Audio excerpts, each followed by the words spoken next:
Welcome to The Authentic Spiritual Journey, a weekly podcast featuring real and practical spiritual conversations from diverse perspectives here on the Experience of the Soul podcast channel. Today, episode 213, Understanding Energy. And now your host, Reverend Cynthia Alice Anderson. Hello and welcome to The Authentic Spiritual Journey. My name is Cynthia Alice Anderson. I am the host. I'm here today in 818 Studios with my producer. Hello, everybody. This is Dave Croft. Thank you so much for joining us for episode 213 of The Authentic Spiritual Journey. And as always, I want to welcome you to a brand new week. Happy Monday. Hope you had a stellar weekend. And we are so glad to have you with us today. Yes, it is a great day to be alive. And there's a guy at church who always says, it's better than the other option. I go, it's a great day to be alive. He goes, it's better than the other option. Well, I mean, people have a lot of different options and lots of consumable audio out there or videos if you're watching this on YouTube. And so we acknowledge and appreciate you spending, this next 45 minutes or so with us today. So thank you. Yeah, thank you. Great day to be alive. Great day to be together on the show. And as always, we have a really neat show planned about energy. So Dave, give us the show title. I'm excited about it. The show title is called Understanding Energy. Understanding Energy. And what's interesting, if you remember our show from last week, when we said, hey, we've already changed this 3 times now. Well, one of those was we changed from this topic, which was the replacement for last week's topic, which is exactly what this whole episode's about. It's about understanding energy, responding to it, and listening to it. And so the fact that we're doing this show today is a result of understanding energy. Yeah, it's like we are, well, let me say it this way, and I want you to just breathe with me for a moment as you realize energy makes up the world around you. It's everywhere you are. It is the place you have your coffee in the morning. It is a butterfly I'm looking at right out my window. It's the buds on the trees. It's the bees. It's the wind. It's how you feel when you see somebody you love. It's in everything as everything. It is divine, and yet there is also negative energy that we have to deal with. So we know from science that energy can neither be created or destroyed. It simply is. And you remember last week we said the situation is what the situation is. Right? And we were talking about resistance.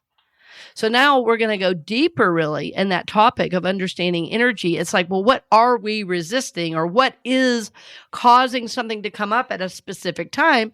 Well, psychologically, you would say it gets constellated, right? The situation or the trauma sometimes gets constellated, right? And it's asking for something new to happen. It's asking for a healing, right? So think about even the phone you hold in your hand, the vacuum you may be vacuuming as you listen, the food that you're making. It's all made of energy.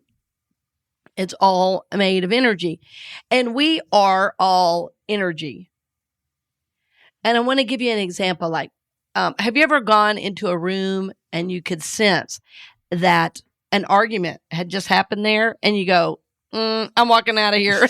you go, this feels weird. And I'm like, and you go, I'm out. Yep. Peace. Or maybe you're the type that wants to go mix it up. If you're an 8 on the Enneagram, you say, never go to bed mad, stay up and fight. Right. So you may be that type where you want to mix it up. But most of us, if we go into a room and we can sense there was an argument, we go, And so there's nobody in the room. What are you feeling?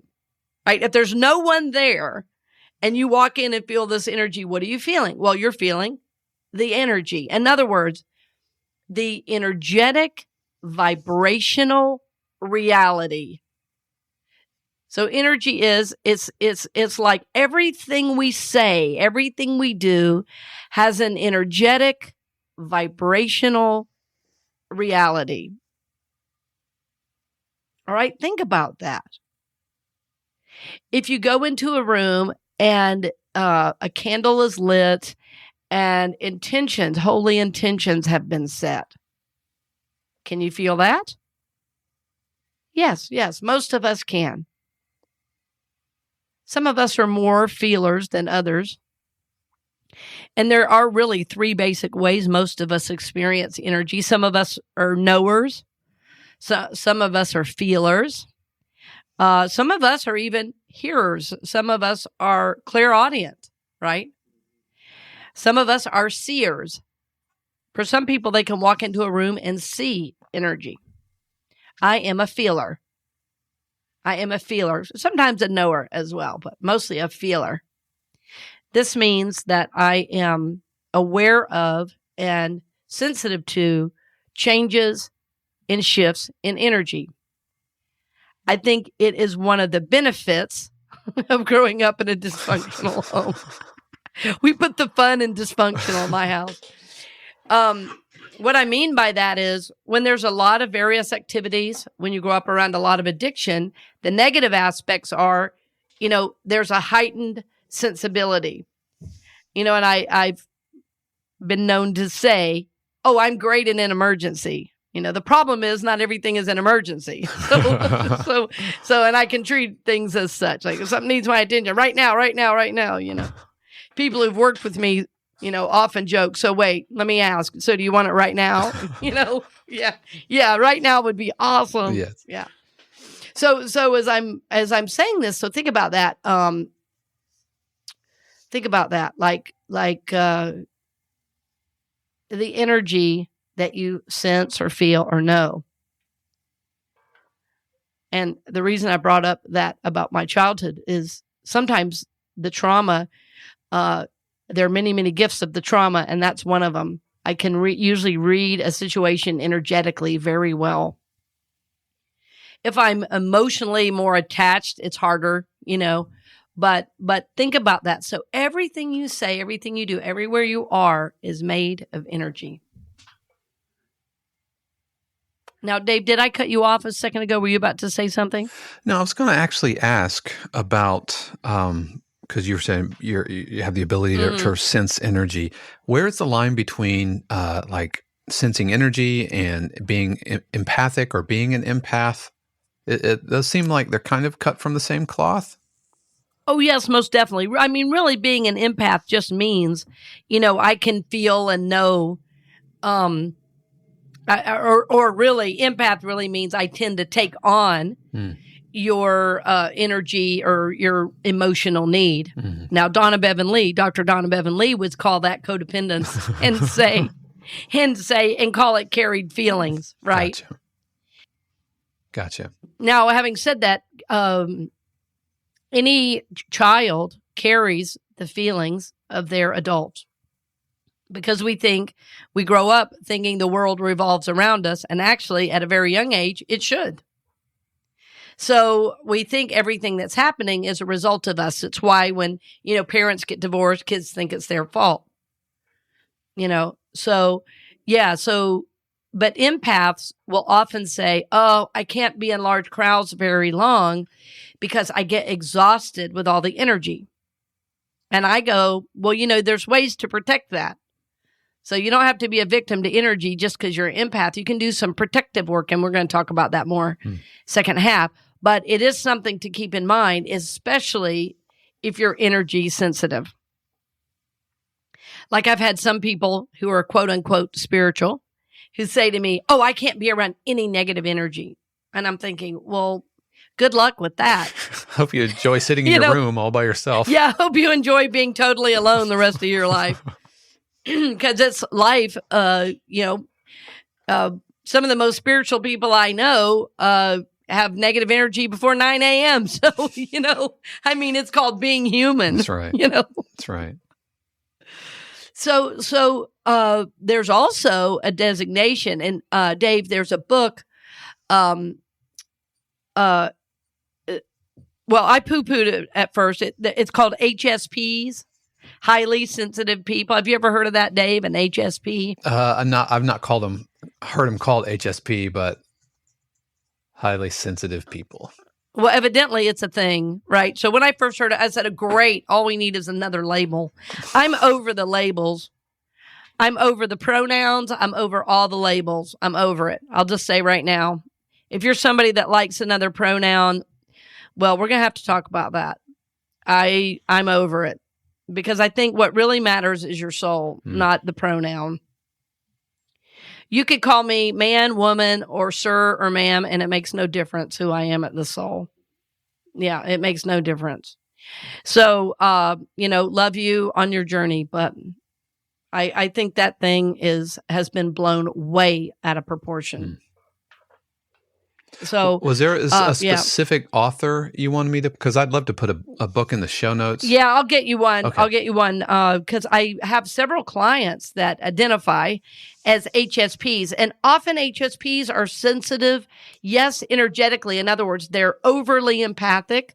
They can read a room though like a genius. I mean, just ridiculous how well they can read a room.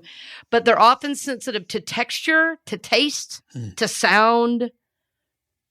Like my voice for an HSP might be difficult. My voice could be grating on an HSP. They might have to turn me down. Yeah, they might have to turn me down. But often very texture sensitive. And so it's not good or bad. It's just helpful to know if you are one of these individuals that tends to be more sensitive, well, you're going to have to do a little different type of protection work and energetic boundary work to protect your energy field. Like, if you cut hair all day and you're an HSP, you're going to be tired at the end of the day because everybody wants to tell you their stories because it's tiring enough when you're an extrovert. Right.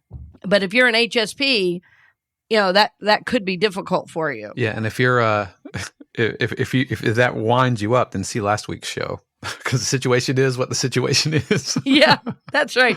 Well, I think we're going to refer to that show for a very long time. Yeah, I think you're right. Yep.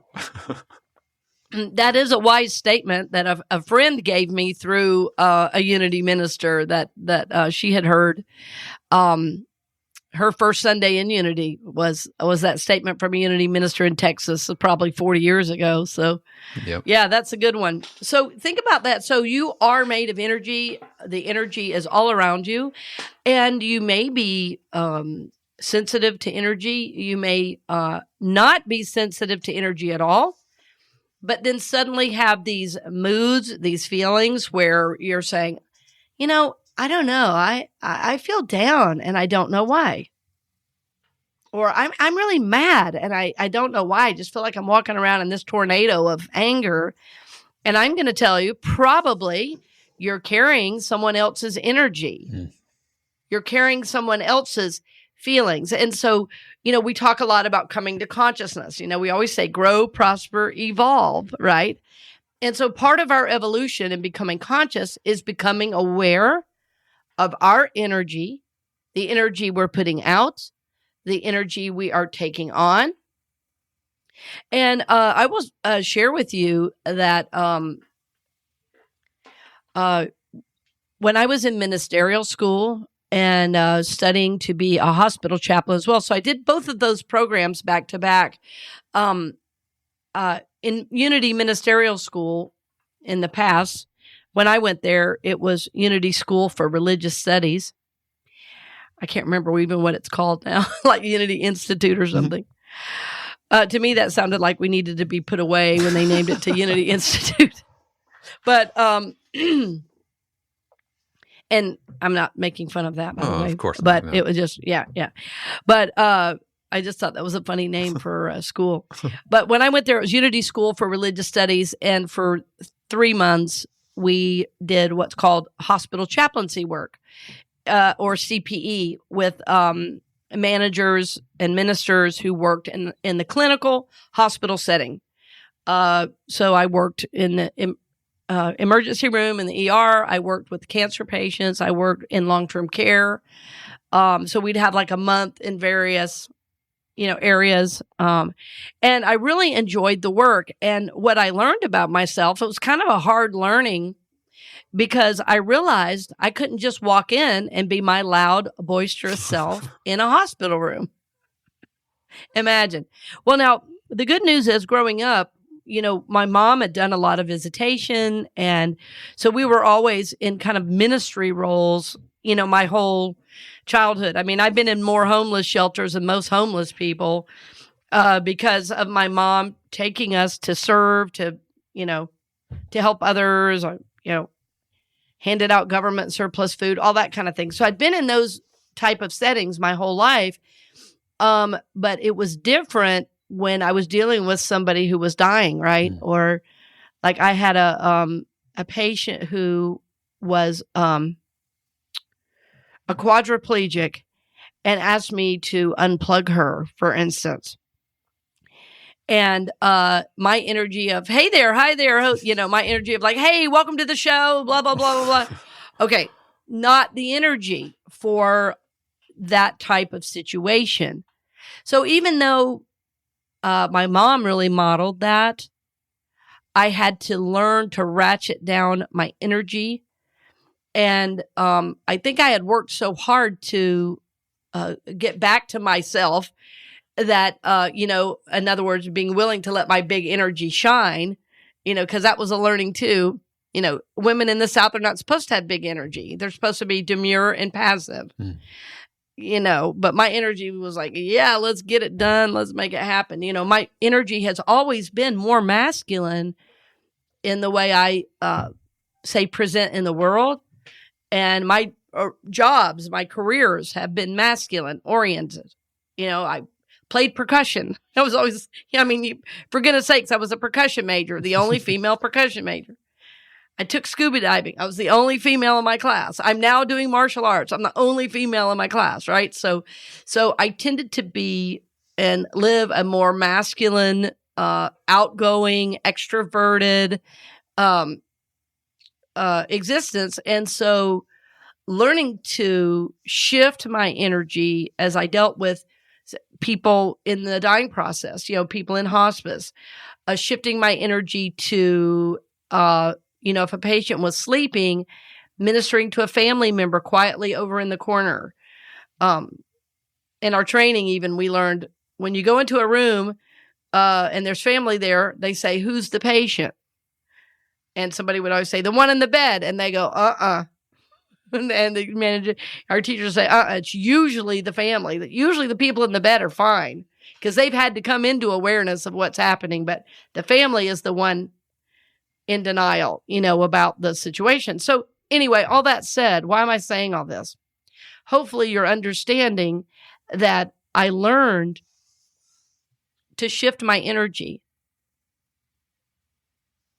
And like right now, did you feel that shift? So if I'm thinking about, say, when I was at my mom's bedside in her last month of life, my energy was quiet. It was pulled in. I call that going to zero. Just.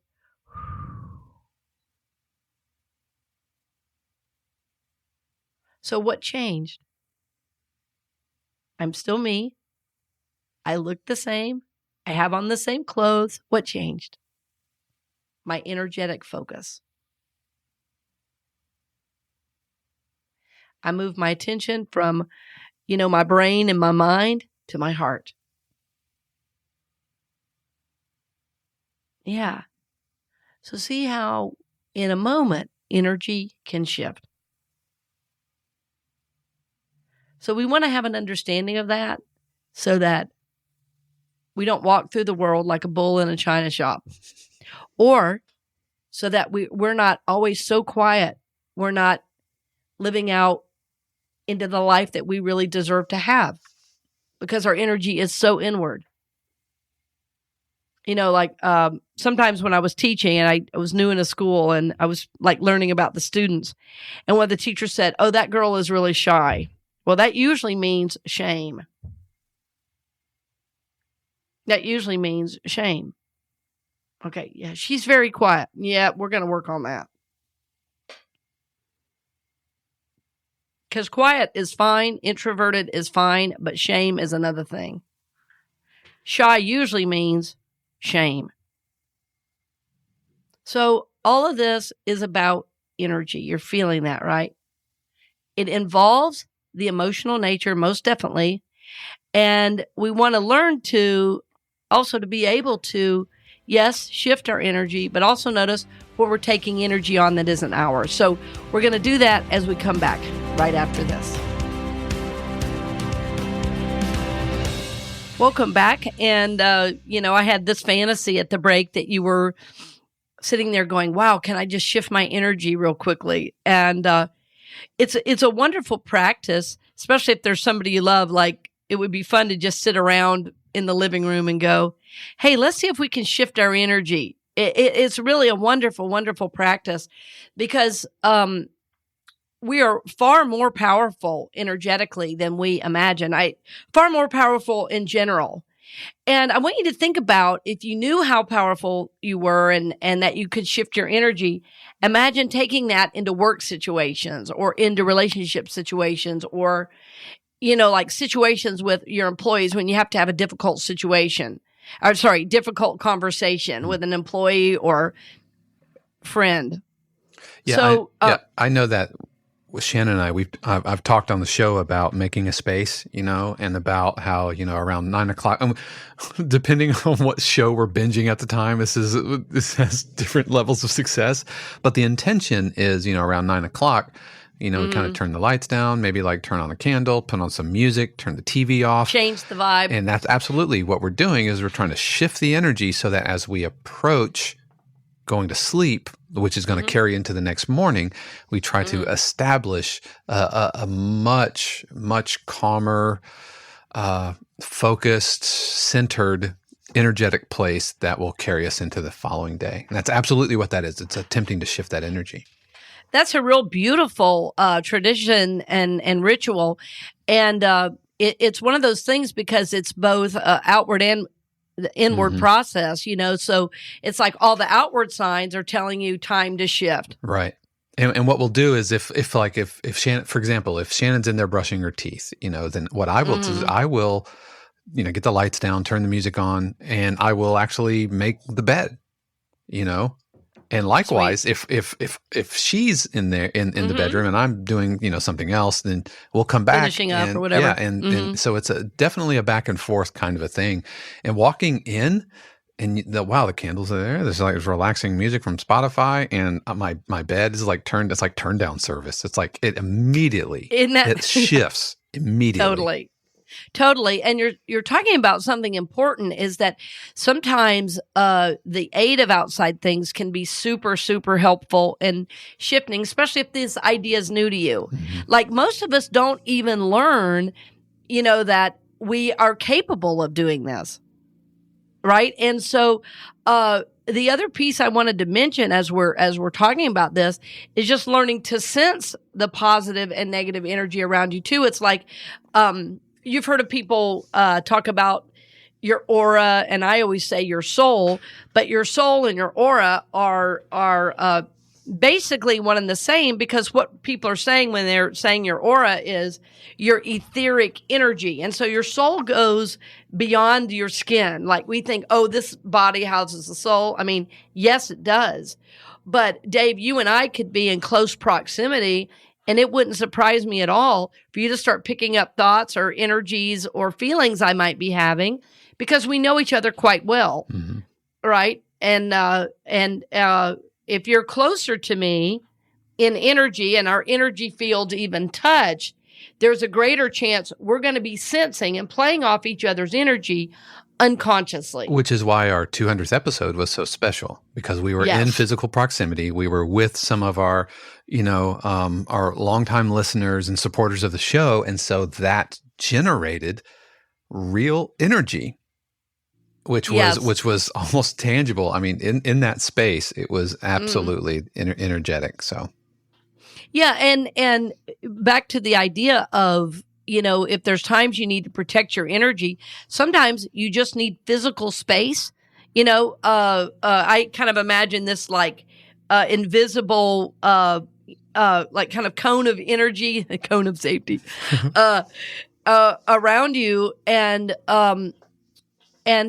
sometimes that helps just to get a little physical space from a negative energy. I've had to deal with, sometimes potentially toxic situations. I've dealt with it with people who've come to the church, unexpectedly. I've dealt with it in, with colleagues or family situations. And sometimes a little physical space helps me maintain my energetic integrity of my field and my consciousness so I don't get drug into a negative energy. Now, having said that, I don't have a lot of fear about it.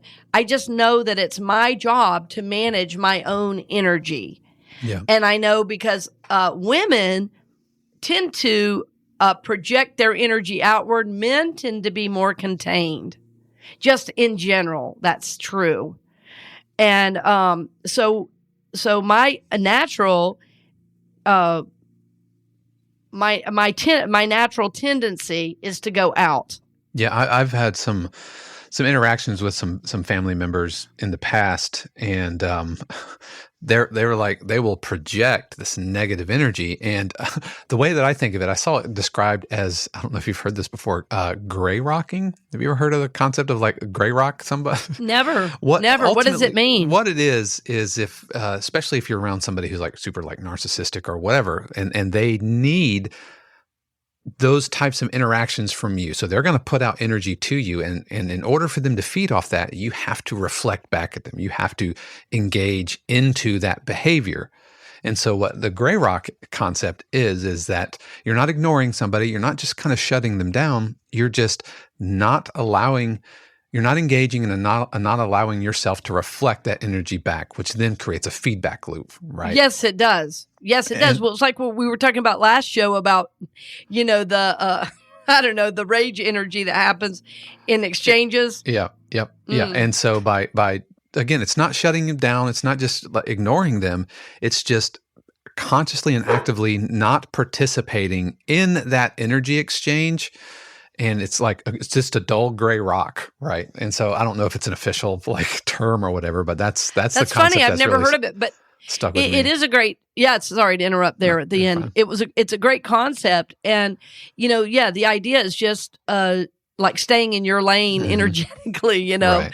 And so sometimes, I did a really in-depth workshop on this that was hours, and I'd love to encourage you all the next time I do another in-person event about energy. We learned so much, and we barely just got started, but we were taking all these ideas super deeply. And, we spent basically 6 hours in a row talking about working with, feeling into, shifting into higher energy. And we even did some energetic work outside with trees where people were sensing energy in trees and getting spiritual message. It was really beautiful. But what I want to make sure we hit in this show is to know, for you to be able to recognize when you are picking up negative energy. So in other words, it's like the top 5 negative energy signs. And I'm going to start with number 5, the way they do on shows. Boom, we need a drum roll. Countdown. Right? Number 5, increasingly self-critical and critical of others. If you are only seeing what's wrong with you and other people, chances are you picked up negative energy. Chances are. That means you are unaware of the energy you're carrying, and it's coming out sideways. I just got this picture of when you go on hiking, or if you're out in the woods, you get those little birds that stick on your socks, and they just stick on you. You have no idea that they're there, and you feel like you're picking them off for days. That's exactly what this is like. That's what that sounds like. Yeah, right. So if you've noticed lately, and I'll tell you too, one of the ways we take on this negative energy, I just want to mention, is all the scrolling and the news, with how it's just right in our hand. And with the way the algorithms work, part of the issue is if you read one thing, you get 12 more just like it. So ideas that may or may not be true start to come into your mind as fact, and then you react to that. Yeah, that's the doom scrolling. That's the doom term, scrolling. Doom scrolling. Yeah. So a lot of us were really impacted by the Supreme Court decision, right? And I also know, though, that there's going to be some decisions made in the states, and and such as that. So there were also some trigger states. Anyway, I won't get into all the politics of that, but the energetic impact of that decision was felt around the world.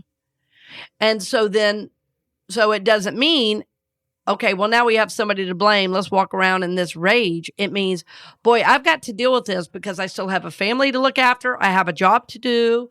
I'm trying to do good in the world. So I've got to find context, spiritual context, for how to deal with this. And it is dealing with the energetic impact that it made in your soul, or as we love to say sometimes, psyche, right? It's like all of a sudden you find yourself critical of everything. Well, you've probably picked up negative energy you're not even aware of. So that's number 5. Number 4, anger that builds up and only seems to get worse. That's often a result of stress. It's often a result of not dealing with situations when they come up, right? And so instead of dealing with it, we get passive and we let it go by. Does that make sense what I'm saying on that one, Dave? It's like we go, oh, I'll deal with it later. Oh, I'll deal with it later. And then suddenly it's like, oh my God, I'm going to blow if anybody says, how are you? Yeah, absolutely. I hate to admit it. It happened to me recently where somebody said, how are you? And I go, I'm not sure I can answer that right now. I was just found that I was really in my anger. I have a very, I can have a very complex internal emotional reaction. And I believe there's more than one emotion. So sometimes, I've learned in ministry, it just never helps to be angry with everybody around you. So I've had to learn how to deal internally with anger, right? So if your anger is building up and is only getting worse, chances are you're carrying energy that needs to be dealt with, or released. Number three, a feeling of extended or prolonged sadness or depression you just can't shake. Now, I want to pause here. And I believe depression is a real thing. Here's what I mean by that. I know a great many people who struggle with depression. I know a great many people who are healing their depression through a variety of means. I also know depression is energy. And I know several individuals that have worked diligently to move out of depression by doing spiritual work, by changing their thoughts about it. Sometimes, yes, short-term medication.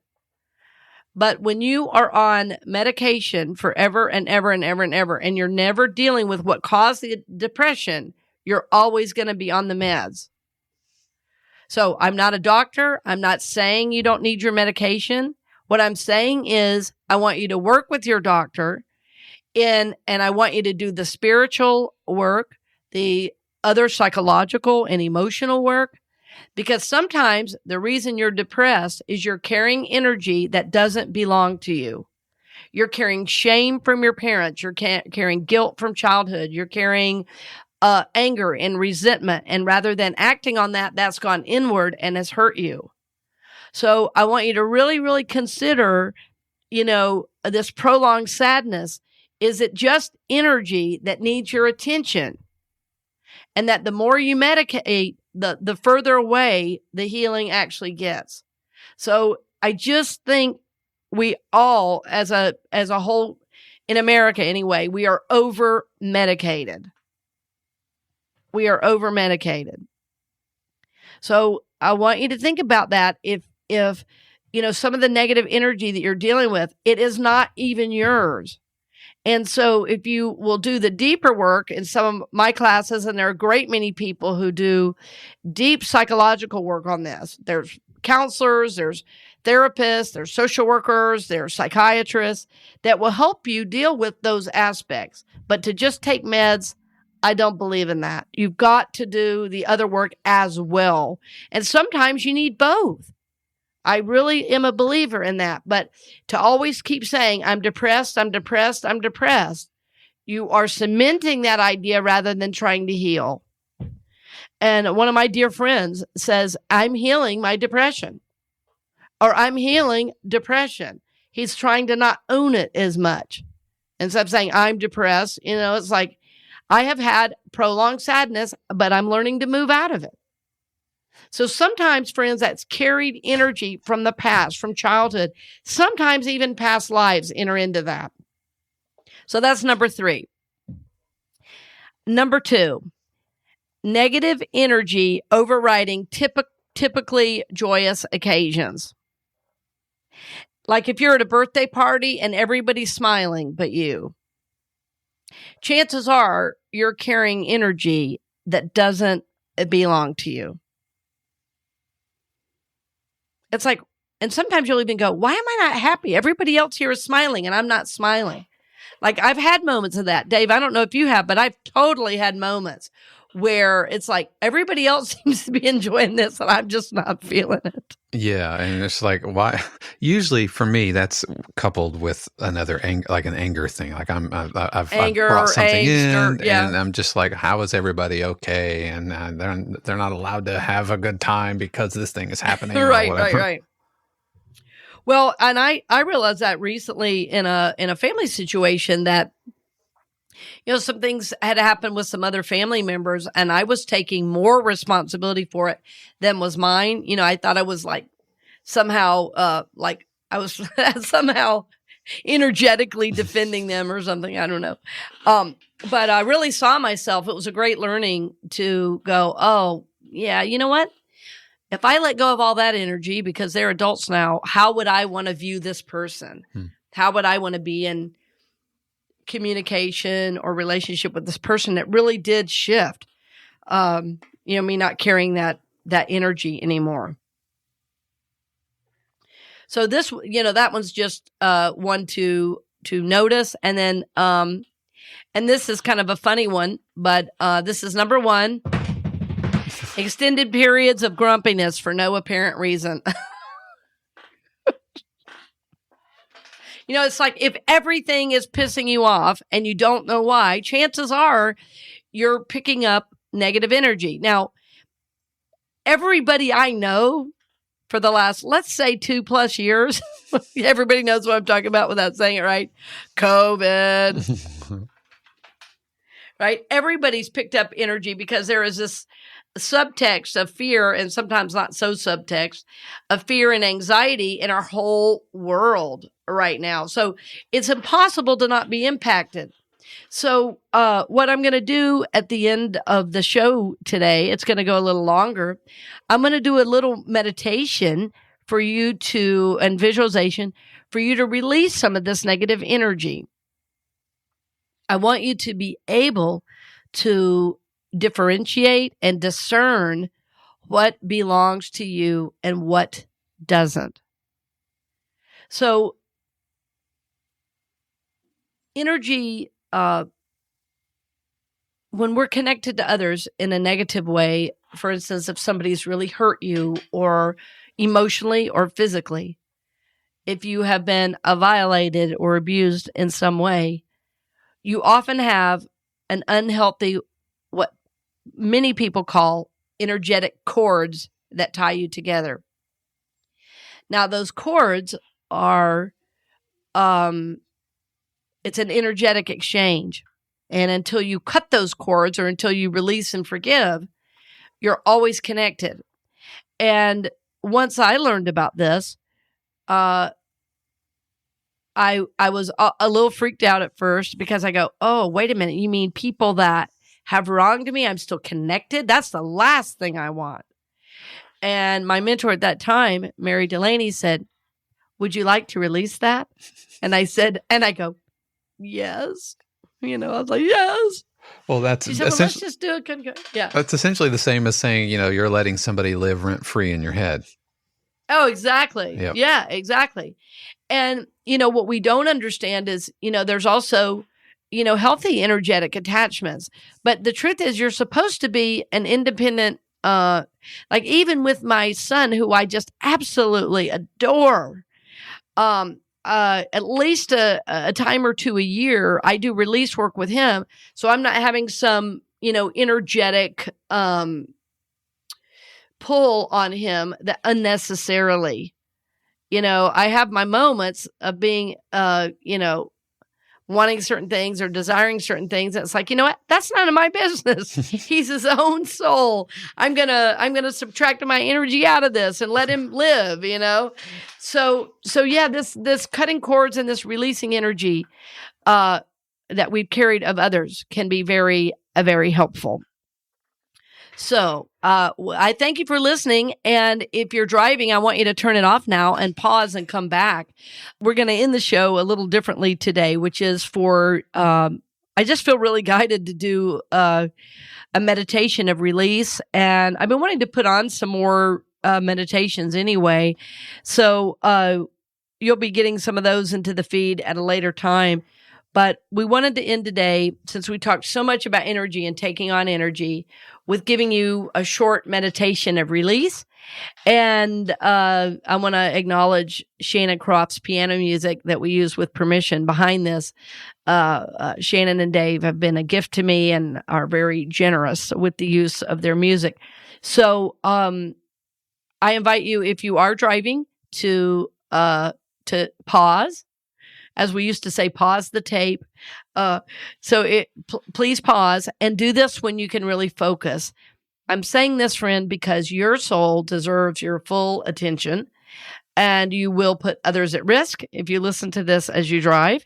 So please do this, and I would really recommend you doing this before bed and taking this clear energy into sleep. And ideally, after this meditation, you would do a cleansing Epsom salt bath or some other ritual or journal, so that you can really release this energy for good. This is our hope for you. So we will now move into a time of meditation. So I invite you to breathe deeply now.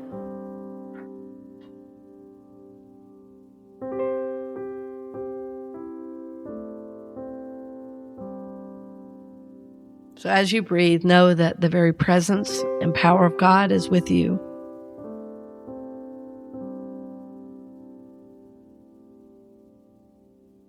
The energy of the sacred is who you are. It's who you've always been. And it's how you're meant to live. So I simply invite you to breathe, become still,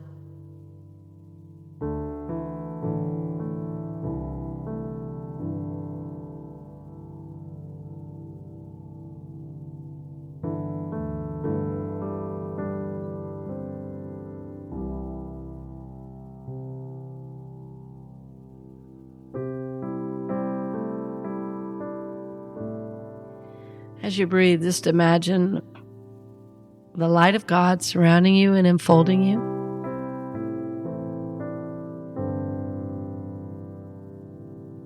Invite any angels or spirit guides to be with you.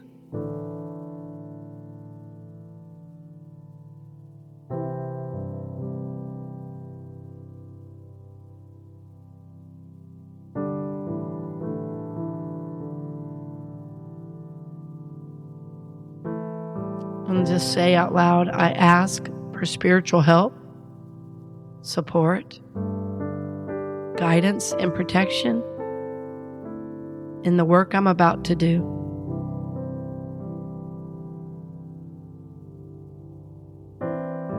Know that as you do this work, you are guided and guarded by the Holy Spirit. You are loved. You are safe. You are blessed.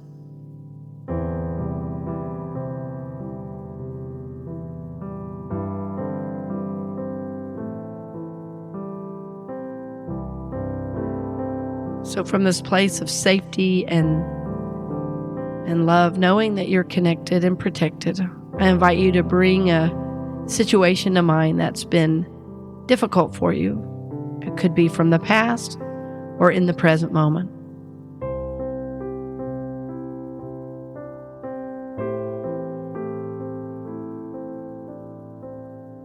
As you bring forth this situation and this person in mind,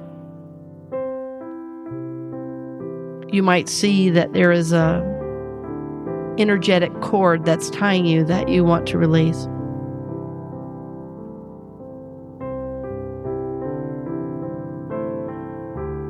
So scan your body for any cords that may be attaching you energetically. You ask for your eyes to be open to this negative energetic cord that's tying you together. When you become aware, I invite you to sever that cord. You can imagine cutting it off, sawing it off, pulling it. But just imagine severing that cord. Check behind your neck, your back, even under your feet or arms.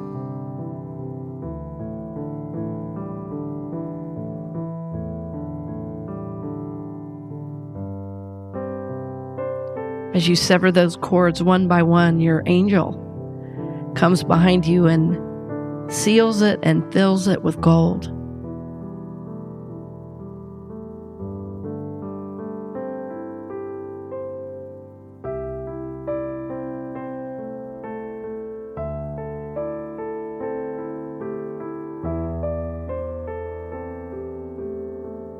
The angels attend you with great love and care and grace as they heal up those places that have been wounded and fill them with this gold, which is the liquid golden light of God.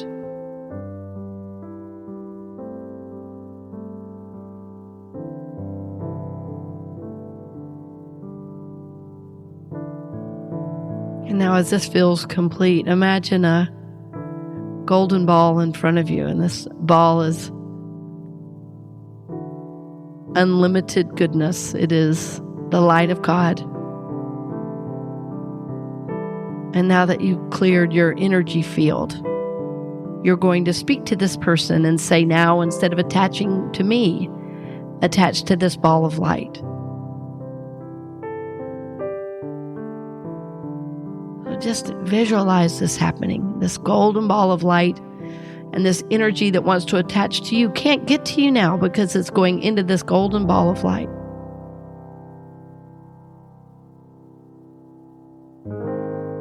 And now imagine them releasing up into the light of God.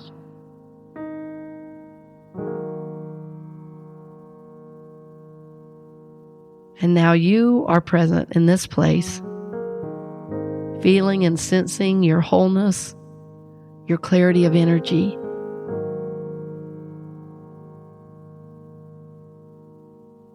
Take a moment to give thanks for all the goodness you are receiving even now.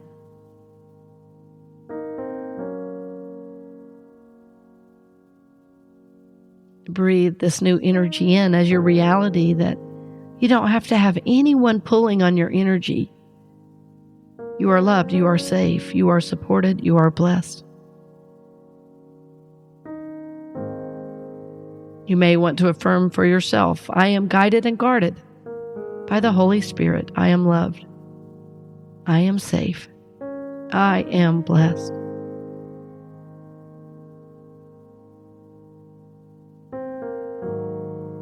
And as you bring this time of meditation to a close, you may want to journal this feeling. How does it feel when it's just you and God? When you know your holy energy, that is love, that is light, that is unlimited possibility.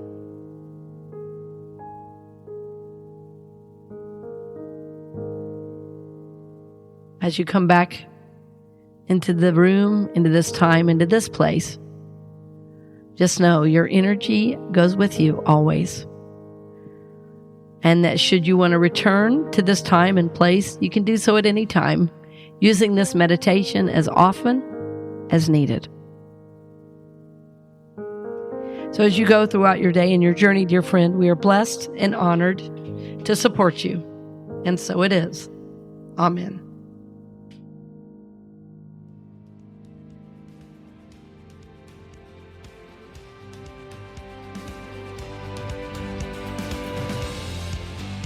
We hope you've enjoyed this episode of The Authentic Spiritual Journey here on the Experience of the Soul podcast channel.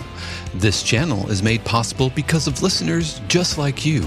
If you would like to support the channel with your tax-deductible contribution on an ongoing basis or through a one-time gift, head over to experienceofthesoul.com/support. The Authentic Spiritual Journey is copyright 2022, Cynthia Alice Anderson, all rights reserved. Our theme music is composed by Dave Croft and used with permission from RR Hot Publishing. The Experience of the Soul podcast channel is a production of 818 Studios.